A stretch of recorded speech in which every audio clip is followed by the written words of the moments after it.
एक बार की बात है, धनीचंद नाम का एक सेठ था जो स्वभाव से बेहद कंजूस था। उसके पास कोई भी नौकर ज्यादा दिन के लिए नहीं टिक पाता था। उसकी एक बड़ी वजह ये थी कि उसके यहाँ जो भी नौकर आता था, सेठ उसके सामने काम देने से पहले अपनी 3 शर्तें रख देता था। पर कोई भी नौकर उन शर्तों पर नहीं टिक पाता था और कुछ ही दिनों के पश्चात खुद ही नौकरी छोड़कर चला जाता था। ऐसे ही एक बार सेठ के पास मदन नाम का एक व्यक्ति नौकरी के लिए आया और बोला, सेठ जी, मैं बड़ी दूर से आया हूँ आपके पास, कोई काम मिलेगा? सेठ धनीचंद मन ही मन थोड़ा मुस्कुराते हुए, क्या काम कर सकते हो? देख लो, सारी दुकान संभालना, घर का काम और बाहर से सामान लाना ले जाना, ये सब काम कर सकते हो? जी सेठ जी, मैं बिल्कुल कर सकता हूँ, बस आप मुझे नौकरी पर रख लीजिए।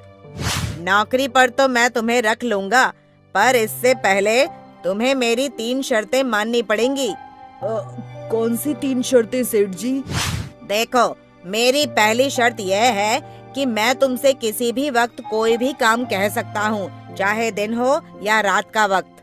मेरी दूसरी शर्त ये है कि दिन भर में एक ही वक्त तुम्हें भोजन मिलेगा। और मेरी तीसरी शर्त ये है कि यदि तुम खुद नौकरी छोड़कर जाने को कहोगे तो तुम्हें पूरे 1 साल की पगार मुझे देनी होगी। मदन को मजबूरी थी कि नौकरी मिल जाए। बस बिना कुछ सोचे समझे उसने हाँ कर दी। और सेठ को तो ऐसे ही मुर्गों की तलाश रहती थी जिनसे अपना काम निकाला जा सके। सेठ धनीचंद मदन से खूब काम करवाता था और बदले में सिर्फ 1 वक्त का भोजन। मदन दिन प्रतिदिन कमजोर और हताश हो रहा था, पर उसकी मजबूरी थी कि यदि वो खुद नौकरी छोड़ने के लिए कहता तो सेठ धनीचंद की शर्तें माननी पड़ती।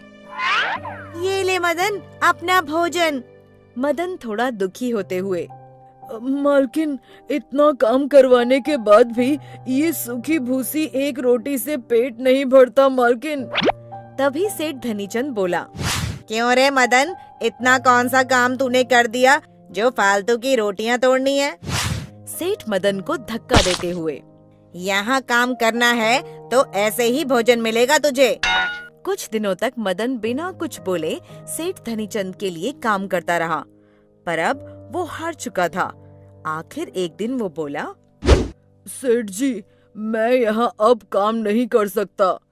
तो फिर ठीक है, मेरी शर्तें याद है ना, वो पूरी कर और जा। मदन को हार कर सेठ ध्यानचंद की तीनों शर्तें माननी पड़ी और 1 साल की पगार भी उसने अपनी माँ की कंगन बेच के सेठ को दे दी। अपने गांव पहुंचकर एक दिन वो नदी किनारे बैठा था। तभी उसका एक मित्र रमेश, जो बचपन से उसे जानता था, उसके पास आया और बोला, अरे मदन, तू शहर से कब आया और मिला भी नहीं? रमेश के बार बार पूछने पर मदन ने अपने साथ घटित सारी घटना रमेश को बता दी। रमेश सब कुछ चुपचाप सुन रहा था। उसे सेठ ध्यानचंद की करतूतों पर बहुत गुस्सा आ रहा था और वो मदन से बोला, मदन मेरे भाई, मेरे दोस्त, जरा मुझे उस सेठ ध्यानचंद का पता दे और कुछ दिनों बाद मुझे यहीं मिलना। मित्र, तुम ऐसा क्या करने वाले हो? बस तुम देखते जाओ मदन। रमेश मदन से पता लेकर सेठ ध्यानचंद से मिलने चल दिया। सेठ ध्यानचंद के पास पहुंचकर, सेठ जी, कोई काम मिलेगा? बड़ी परेशानी में हूँ, कोई भी काम। सेठ धनीचंद ने वही 3 शर्तें रमेश के सामने रख दी। सेठ जी, मैं आपकी तीनों शर्तें मान लूंगा, पर इसके लिए आपको मेरी भी एक शर्त माननी पड़ेगी। तेरी शर्त क्या है, बोल। सेठ जी, यदि मैं खुद नौकरी छोड़कर जाऊंगा तो मुझे तो पूरे 1 साल बिना पगार काम करना पड़ेगा। बिल्कुल।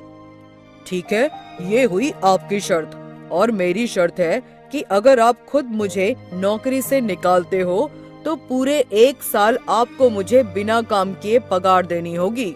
सेठ धनीचंद ने सोचा, ऐसा मौका तो कभी आएगा ही नहीं, मेरे पास नौकरी करना इतना आसान नहीं है। सेठ ने कहा, ठीक है रमेश, मुझे तुम्हारी सारी शर्त मंजूर है। रमेश अपने काम में लग गया। जैसे जैसे सेठ बोलता, रमेश झट से सारे काम कर देता। एक दिन सेठ धनीचंद ने रमेश को कहा, अरे रमेश, जरा अनाज भंडार से चावल की बोरियां ले आ और ध्यान से ताला लगा कर आना। रमेश को उपाय सूझा और जानबूझकर अनाज के भंडार का ताला खुला छोड़कर आ गया और सोचने लगा, ये अच्छा मौका है इस कंजूस सेठ को सबक सिखाने का। रात को चोर भंडार घर से सारा अनाज लेकर भाग गए। सुबह जब सेठ ने भंडार घर देखा तो सारा भंडार घर खाली था। उसने रमेश से पूछा, तुमने ताला नहीं लगाया? सारा अनाज चोर ले गए। रमेश बोला, सेठ जी, मैंने तो ताला अच्छे से लगाया था, शायद चोर ताला तोड़कर अनाज ले गए होंगे। सेठ धनीचंद को ऐसी दुखी अवस्था में लाचार देख रमेश अंदर ही अंदर मुस्कुरा रहा था। एक दिन सेठ धनीचंद की पत्नी ने रमेश को बोला, जा बाजार से लकड़ियों का गट्ठर खरीद ला। रमेश ले आया और बोला, सेठानी जी, इन्हें कहाँ रखूं? सेठानी थोड़ा गुस्से में थी और बोली, कहाँ रखेगा, मेरे सर पर रख दे। ठीक है, ये लो। हाय, मैं मर गई, मेरा सर। हाय, कैसा नौकर है तू, कैसा नौकर है तू, मेरा सर फाड़ दिया। इस पर सेठ धनीचंद गुस्से में बोला, नास पीटे, ये क्या कर दिया तूने? चला जा यहाँ से, निकल जा, मैं तुझे अभी नौकरी से निकालता हूँ। सोच लो मालिक, मेरी शर्त याद है ना? अरे बस तू निकल यहाँ से, तेरी शर्त पूरी करता हूँ, बस तू यहाँ से निकल। ये ले, तेरी शर्त पूरी करता हूँ। और सेठ धनीचंद ने शर्त के मुताबिक जैसे ही पैसे निकाल के रमेश को दिए। रमेश बोला, रुकिए सेठ जी, मैं आपकी तरह गिरा हुआ इंसान नहीं हूँ। मैं तो बस आपको आपकी गलती का एहसास दिलाने ही यहाँ नौकर बनकर आया था। आपको मेरा मित्र मदन तो याद होगा ना?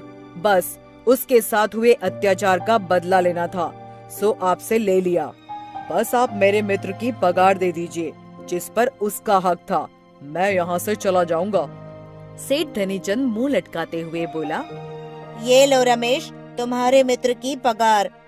रमेश खुशी खुशी वापस चला गया और सीधा मदन के पास जाकर सारी बात बताई और बोला, ये लो मित्र, तुम्हारी अमानत, तुम्हारी मेहनत की कमाई।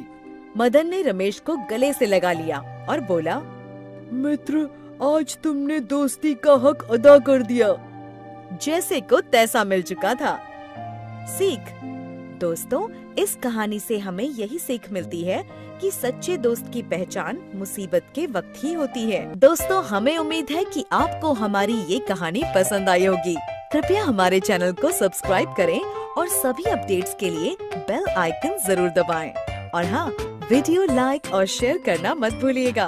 Bye bye.